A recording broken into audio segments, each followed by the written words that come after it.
Et c'est quoi d'abord les marges de couture? Elles sont indispensables. Sans marge de couture, on assemblerait bord à bord et le vêtement ne durerait pas longtemps.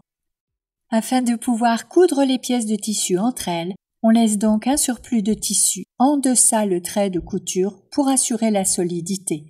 Premier trait, c'est le trait de couture. Deuxième trait, c'est là où tu coupes le tissu. Et voici la marge de couture.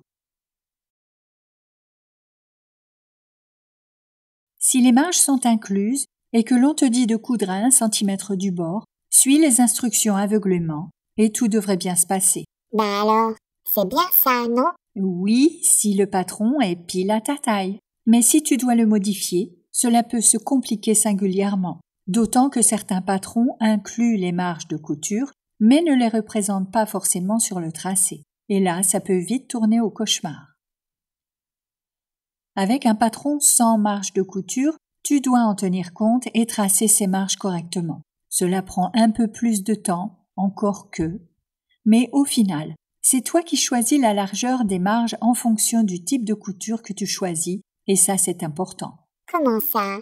Si tu assembles des gants ou un soutien-gorge, les marges de couture sont fines.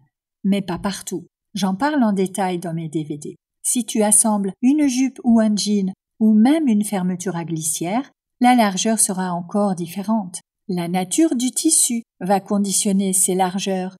La machine utilisée est également déterminante, car si tu assembles à la surjeteuse, les marges seront encore différentes. Un patron sans marge de couture, donc, te laisse totalement libre de ses choix.